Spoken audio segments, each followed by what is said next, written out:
Okay, it's Wednesday, Megan, March 10th, I think.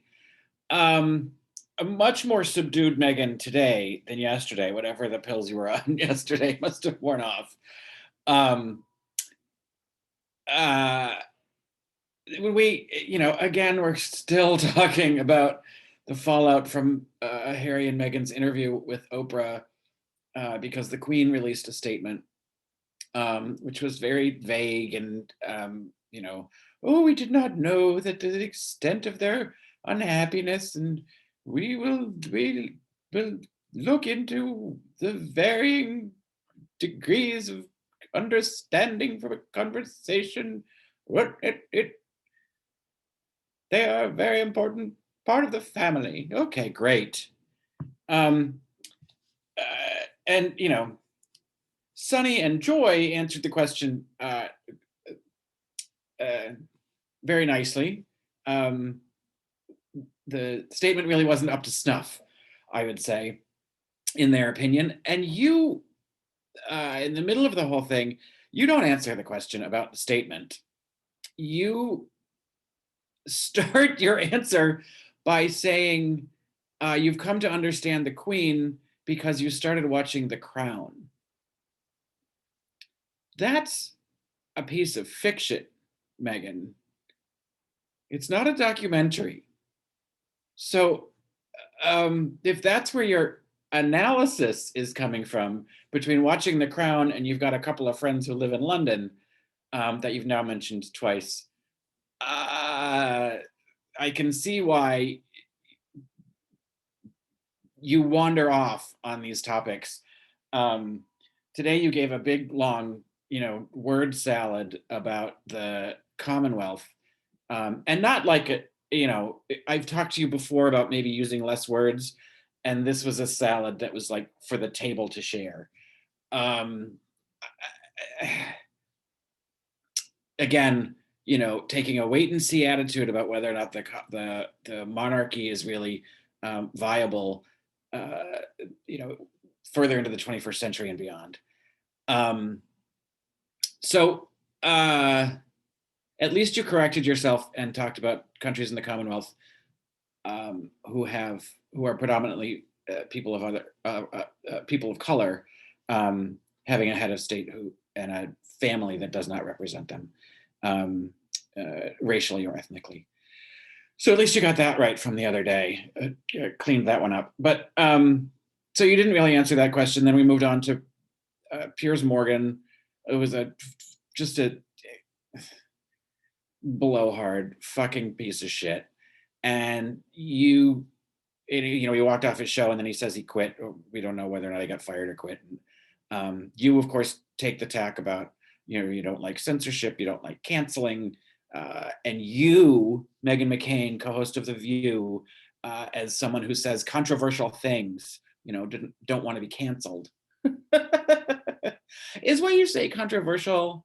Or is it, I mean, it's really just repeating talking points from your husband's blog or Tucker Carlson's show. So, like, you give yourself a lot of credit for your place in media that you don't deserve.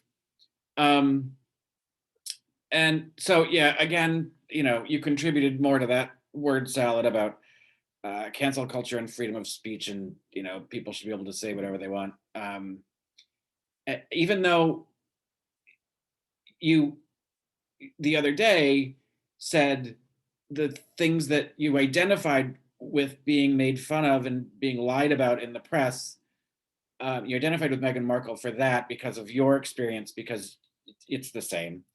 And then you say that the press has, the right to say whatever they want. So if you don't believe in cancel culture, and you believe that anyone in the press should be able to say whatever they want, then you can't really also then complain that people lie about you or tell stories from your work environment that may be true, but you didn't want them to be publicized.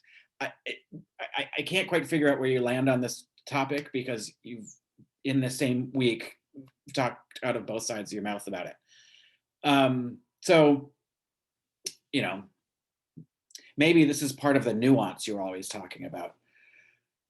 So then you had some little blurb about the protection, why are Harry and Meghan not getting the protection that they've asked for when Prince Andrew is on the allegations on him. And Joy throws out a theory that maybe this particular union between Meghan, who they may not have approved of, and Harry is particularly difficult for the royal family, and Joy's theory is because Harry may not be a blood relative, and you say, is that a theory? I know you don't care for the monarchy, and clearly you don't follow royal news or British news, or everything you're relying on comes from the Crown and your two friends in London. But yes, from the second he was born, the rumor that Harry was the son of a man that Diana had an affair with, whose name escapes me now. Was it Peter? I don't remember the guy's name. Oh, that's upsetting. But if you look up the guy that she had allegedly had an affair with, and pictures of Harry around the same age as,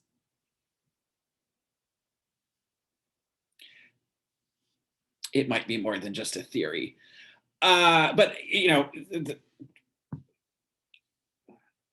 I don't think everybody has to be an expert on everything. But you're listening to you talk about anything that has to do with this particular topic is a little painful, because you're clearly highly underinformed. And it was very upsetting. We then moved into something about how do women in the workplace from BuzzFeed, which is fine as a hot topic, but the opening had said we were going to talk about the cameras going to be in the courtroom for the trial in Minnesota for the policeman who killed George Floyd. And I know you're supposed to say allegedly, but we all saw it on video with the knee on a neck. I don't know how you have to say allegedly the man killed George Floyd. And so we didn't talk about that at all. But then we talked about this, women in the workplace, and you talk about, the disparity between men and women, and you said you've had the luxury, of working with a lot of really great men, so it's a hard topic for you to talk about. But Meghan, your whole career has been, based on your last name. You've been treated really fairly. You say you've been treated really, but you walked into it, it's the old analogy, you started on third base, you haven't hit a home run.